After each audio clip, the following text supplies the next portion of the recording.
আসসালামু আলাইকুম, পেজে সবাইকে স্বাগতম। আমি এখানে একটা কেক তৈরি করব, 4 ডিমের কেক।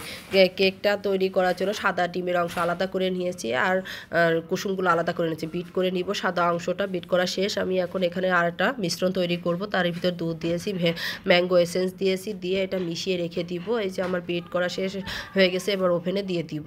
এভাবেই হচ্ছে কেকটা তৈরি করেছি। কেকটার পুরো রেসিপিটা আপনাদের সাথে শেয়ার করতে পারলাম না, নেক্সট কোনো ভিডিওতে শেয়ার করব। এখানে বিকালে নাস্তার জন্য একটা চিংড়ি মাছ দিয়ে পালং শাক দিয়ে একটা নাস্তা তৈরি করেছিলাম, সেটাই আর কি। তারপরে যে মিষ্টি তৈরি করব তার জন্য এখানে চিনি শিরা তৈরি করে নিচ্ছি। আমি এখানে আমার মতো করে দিয়েছি, আর এখানে যে মিষ্টিগুলো চুলার পাড়েই তৈরি করে করে আর কি তেলের ভিতরে ছেড়ে দিচ্ছি। তো তেলের পরিমাণটা আমার একটু কম হয়ে গিয়েছিল, এই জন্য লেগে গিয়েছে। তো এই যে দেখেই বুঝতে পারছেন কতটুকু আঁচ রাখতে হবে। এই ভাজাটাই হচ্ছে মেন মিষ্টি বানানো তৈরি করার ক্ষেত্রে। ভাজিটা যত আস্তে হবে তত আপনার মিষ্টিটা পারফেক্ট হবে, নাইলে ভিতরে একটা দানা থেকে যাবে। আমি চুলোর উপরে থেকেই বানাতে হবে, এখান থেকে কোনো রকম নড়াচড়া করা যাবে না। এখানে দাঁড়িয়ে থেকে আপনাকে দেখতে হবে মিষ্টিটা কিভাবে কি হচ্ছে। পাশের চুলায় আমি শিরা তৈরি করে নিচ্ছি, ওই যে হালকা জালে রেখে দিয়েছি যাতে এটা ঠান্ডা না হয়ে যায়। পছন্দ মতো কালার হলে তখন এই নামিয়ে নিতে হবে। নামিয়ে এই যে শিরার ভিতরে আমি 5 মিনিট জাল দিব, এবং দেখে বুঝতে পারবেন এই যে আমার হয়ে গেছে। এবার চুলাটা বন্ধ করে দিব, তারপর ঘন শিরার ভিতরে রেখে দিব। কেকটা যে তৈরি করেছিলাম তার ক্রিমটা তৈরি করতেছি। হুইপ ক্রিম বিট করে নিব। বিট করার পরে এই যে আমি আনমোল্ড করে নিলাম কেকটা আনমোল্ড করে নিয়ে এটা কেটে নিব। 4 কোণার কেক, তো এটা দেখে বুঝতে পারছেন সব কিছুই পারফেক্ট হয়েছে, যে সুন্দর হয়েছে। আমি চারিপাশে সমান করে কেটে নিব যাতে আঁকা বাঁকা না হয়। আমি 2 পার্ট করব, এখানে 3 পার্ট, অনেকে 3 পার্টও করতে পারেন, কিন্তু আমি এখানে 2 পার্ট করব। এই যে কেটে নিয়েছি। ভিতরটা দেখে কতটা সফট হয়েছে বুঝতেই পারছেন। আমি ভিতরে আবার চকলেট কিছু চিপস দিয়ে দিয়েছিলাম, যেহেতু এটা স্পঞ্জ কেক তাই। আর আমি এখানে চিনি শিরা ব্যবহার করি না, এখানে আমি দুধের মিশ্রণটা দিয়েছি। দুধের মিশ্রণটা দিলে কেকটা খেতে খুব ভালো হয়। এভাবে খুব সুন্দর করে দুধের মিশ্রণটা লাগিয়ে নিব, তারপর হুইপ ক্রিম দিয়ে একবার করে দিব। আর ম্যাঙ্গোর একটা পাল্প তৈরি করেছি, এটা হোমমেডই তৈরি করা।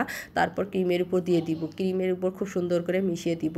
এভাবে ম্যাঙ্গো ফ্লেভারের এই কেকটা বার্থডে কেক কিংবা বলেন এই স্পঞ্জ কেক যাই হোক না কেন বানালে খুবই মজা হয় খেতে। আমি খুব সুন্দর করে চারিপাশে এটা সুন্দর করে বিছিয়ে দিব। বিছিয়ে দেওয়ার পরে এর উপরের পাটটা দিয়ে নিব। উপরের পাটটা দেওয়ার পরে তারপর আবার দুধের মিশ্রণটা দিয়ে নিব।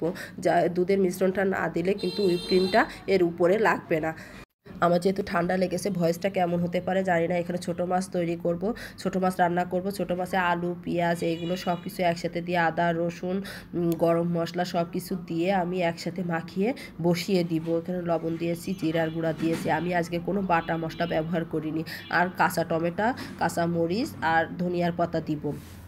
এগুলো একসাথে দিব না আর কি, তাহলে আলুটা সিদ্ধ হবে না। তেল দিয়ে এটা মাখানো যত ভালো হবে মাছটা খেতে তত মজা হবে। মাখানোর উপরে ডিপেন্ড করে মাছের তরকারি স্বাদটা কেমন হবে, হাতে মাখা তরকারি স্বাদটা।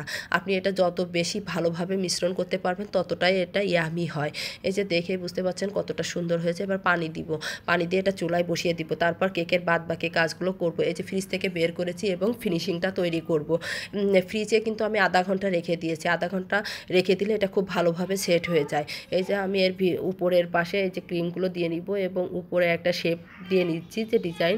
যেহেতু আমি 4 কোণার অনেক দিন পরে করতেছি, তো এটা শেপ মানে ঠিক করতে একটু কষ্টই হয়ে যায়। যারা রেগুলার বানায় তারা এটা জানেন।